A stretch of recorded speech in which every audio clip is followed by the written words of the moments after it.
Thanks so much for joining us for another edition of KFFB's Open Mic program. And we do have Senator John Boozman with us. And Senator, thanks for taking time and keeping us updated what's going around in Arkansas and the world. Hey, Bob. Thank you, as always, so much for having me. Well, one thing we've talked about, I know that D.C. is still kind of a different way, even in Arkansas, it's all a little different the way we work things. But as you've always said, Mama says, keep your hands out of your mouth and let's wash those hands. And exactly. We got to take care of that COVID. We do have to use common sense. And it's so important, Bob, we need to do that to protect ourselves. And, I'm certainly concerned about that, like everybody else. But as importantly, the real thing that the masks do is prevent you from spreading disease, which 30% of the people now that have it may not have any symptoms at all. It's a very unusual disease in that regard, to be so deadly to some, causing so much damage to some individuals, and then, essentially none to others. So we need to wear those masks, protect ourselves, but as importantly, maybe even more importantly, to protect others. Well, there's been a lot of unrest throughout the nation, and I know there's been a lot of talk about police reform, police education, and I know we've seen that as well. Mm-hmm. And there was a police reform legislation that the Senate voted on this week, but it didn't get the 60 votes. Explain a little bit about the 60 votes and why the minorities party needs that. Really, either party does when you filibuster, but the situation that we had was that Tim Scott, African-American senator from South Carolina, is one of the most thoughtful people I've ever been around. And he's living this. Here in Washington, he's been stopped many times. He calls it driving while black. And just, for no reason. I've never been stopped, for that. Just pulled over asking what I'm doing around here, around the Capitol. He's been stopped in the Capitol on several occasions. Capitol Police asking what he's doing. So again, we really do have to address these problems. We all saw the horrific video.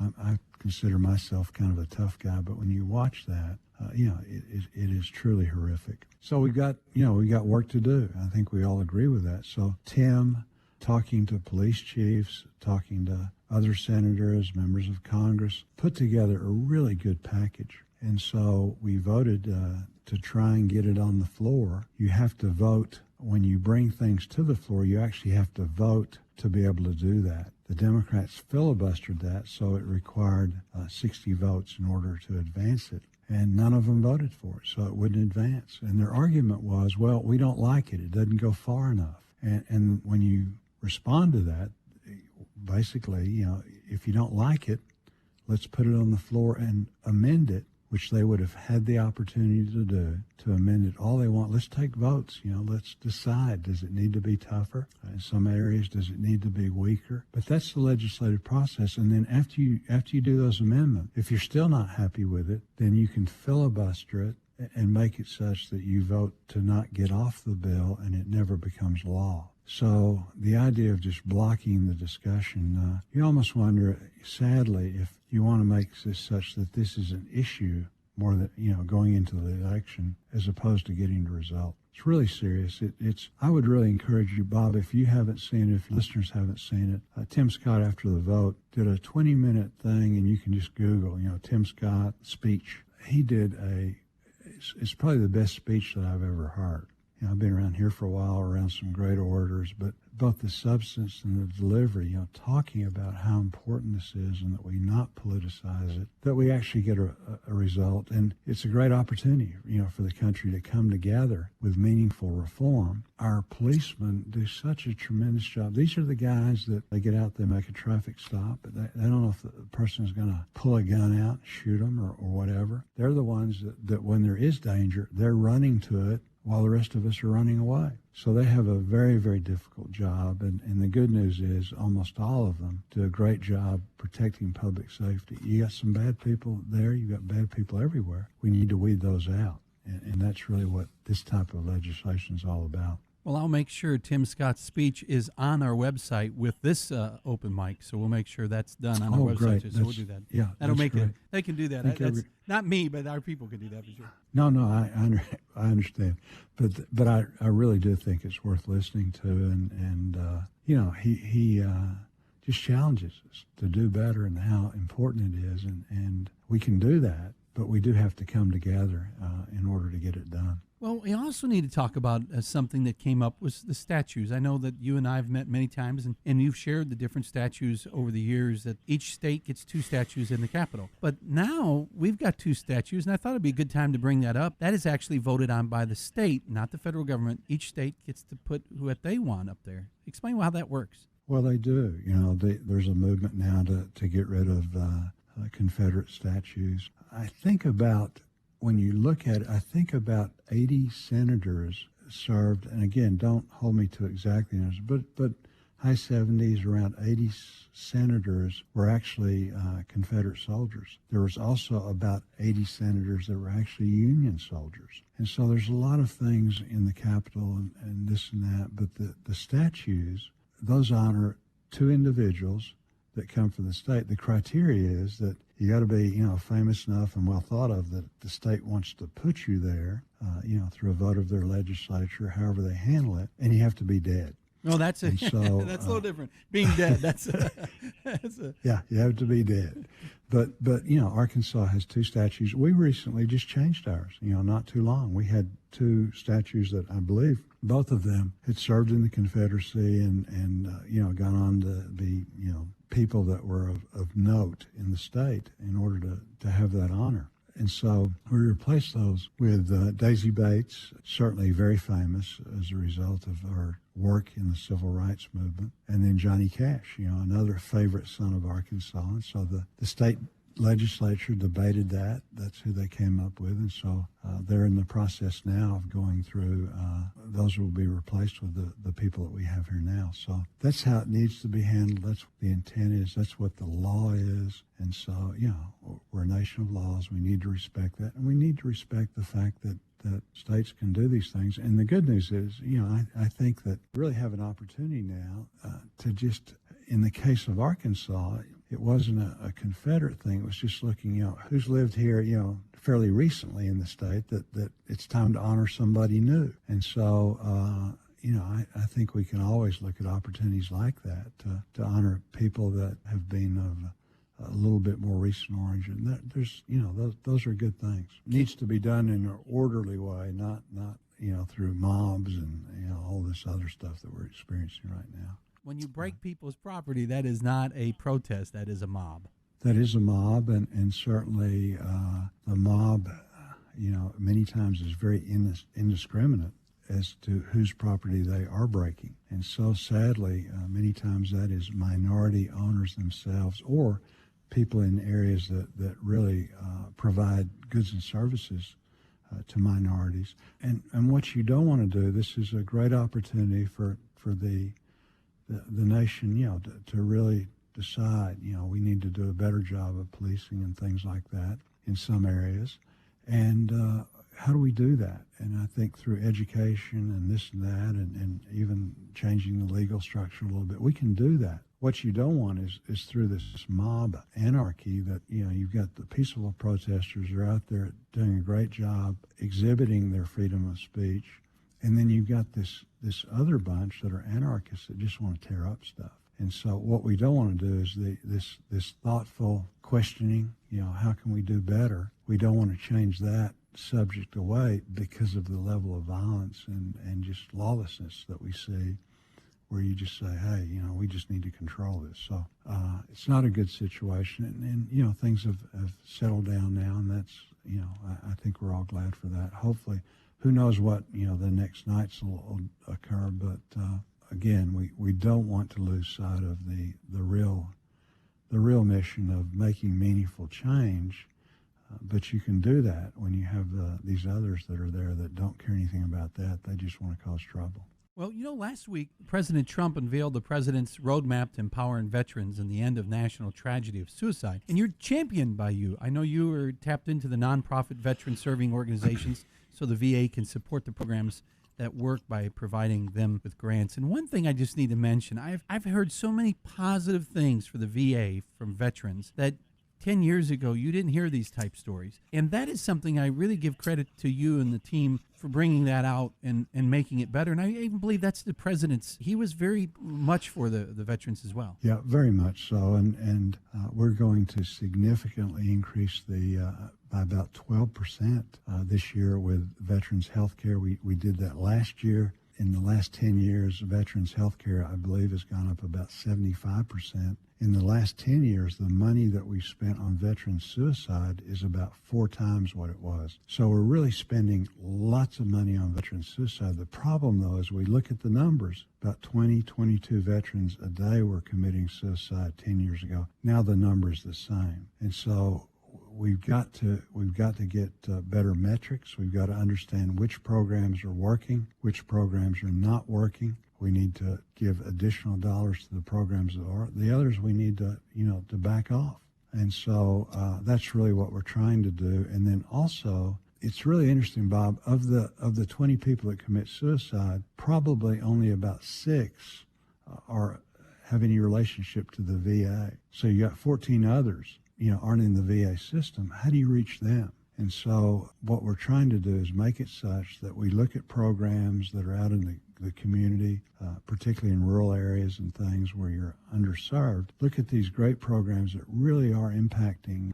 I was on a panel the other day with the sheepdog folks out of Springdale. They're doing a great job. Really, these are all about giving people a purpose to live. There's an area in Arkansas, a rural area, that had a very, very just off the chart suicide rate. And so it went on, and the VA was closest VA hospital was about 3 hours away, and you had the local unit simply couldn't do the job. And so, to their credit, one of the local veteran service organizations, they just got their members together and said, this is unacceptable. And they physically visited every veteran in the area.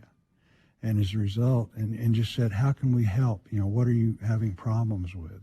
Is there anything out there? Let's work together on this. As a result, the suicide number plummeted down to well below the national average. That's the kind of success. And you say, well, John, why don't they just do those things? But even doing that, Bob, those veterans driving around, these are people on fixed incomes, even the gas money, just affording the things like that. We can be helpful, and I think through just very small grants and this and that, make a big difference and serve everyone. Right now, the only way that we're measuring success in these kind of programs is the number of dollars spent and whether or not you can access a program even though the program might not be working. So lots of work there. I'm so pleased that the president is on board, and the administration actually has been very helpful in this regard. So I think we've got a good chance of getting that done. When you look at the veterans, and that's one thing, we encourage veterans to contact your office because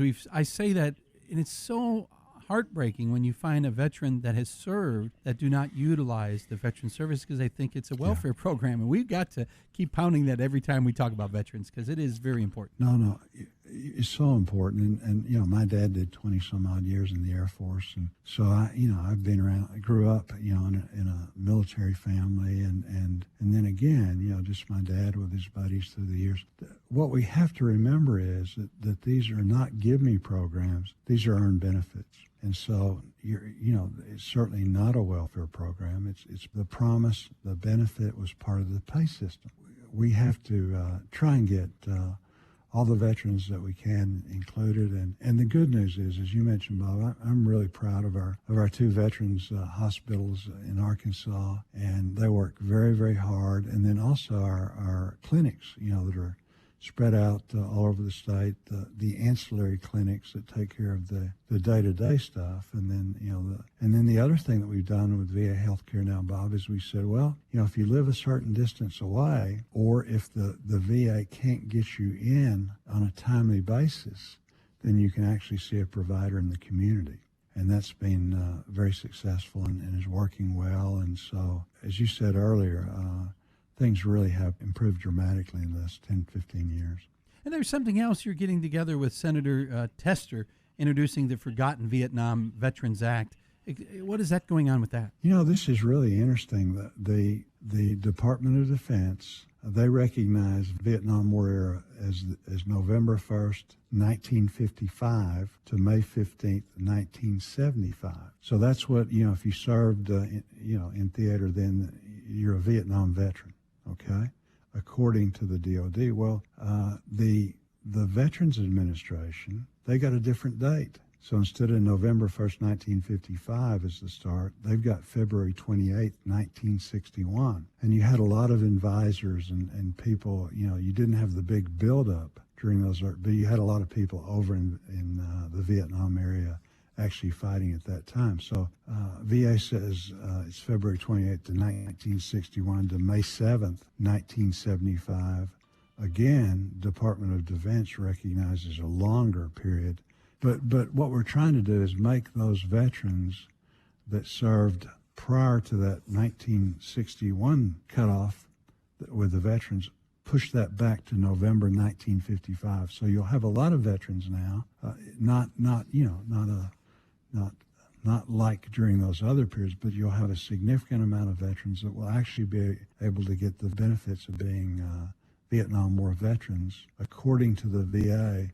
Get all of those services provided that our Vietnam veterans are eligible for. So it's a small thing, but it really will make a difference to people that out of fairness, just need to be recognized and then also need to be afforded those benefits. So we're working with Senator Tester from Montana, and he's a Democrat that we work together. He's actually the ranking member on Veterans Affairs, and we've done several things together. And so we're going to be working really hard to get that put into law and just, it's a little thing, but it's a big inequality. It's something that needs to be fixed. Oh, yeah, there's 6 years there of people not getting their proper credit. It's amazing. Exactly. Those are little things that pop up, though, isn't it? It's kind of funny when you see that. They are. Yeah, just kind of a strange. It is. Yeah. And you think, where did that come from? Why was it done? And this and that. But it's not somebody thinking, well, I think it was that date. I mean, we've got hard evidence that people were actively involved during that earlier date of November 1955. Okay, and the other thing, I guess, as we close, because I know that you've got many places to be, and it seemed like we could talk all day, but another thing I think we need to talk about is the census. With all the COVID, with all the protesting and all things going on, this is probably the number one thing we got to take care of for Arkansas. It brings money back to us. It's really so important, Bob, and you've got a large listening area in rural Arkansas. And so as a result of that, many of our counties are losing population or not growing that much. Others are. But for every person that you don't count, every person that's present in the county but not counted, you lose turnback dollars. If you're not counted, you're not there, okay? And so that really makes a big difference as far as various federal programs providing funding. The larger the population, the more people, you get more funding. And then also with the state turnback dollars. So I can't tell you how important that is, and it really is. We're talking about significant dollars.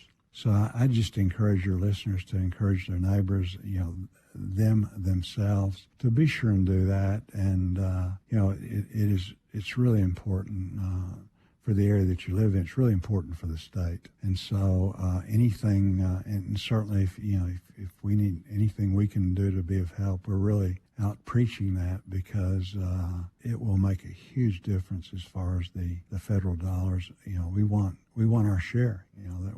We want to be represented fully, and we want our share plus some.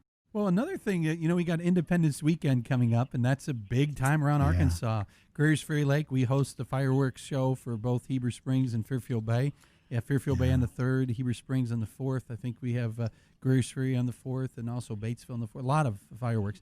Well, when I think of Independence Weekend or Independence Day, I think of a couple things. I think of the sacrifice, for our independence, and then our freedom, and then also the sacrifice of keeping our freedom and all that entails. And then along with that, I guess family, friends, and then as you point out, the common thing that we got in common, which most of your listeners have with us, is things like hamburgers, hot dogs, and my favorite that time of the year, if I can get somebody to do it for me, homemade ice cream with lots of fireworks. That's it. We're going to do that. Absolutely. And apple pie. Apple pie is great. Yeah, my daughter and wife can make the killer apple pies. That's one of my favorites, too. So I can, certainly with the homemade ice cream and stuff like apple pie, that's a real treat. Well, we sure do appreciate you taking time and talking with us. Well, thank you as always so much for having me, and we appreciate it.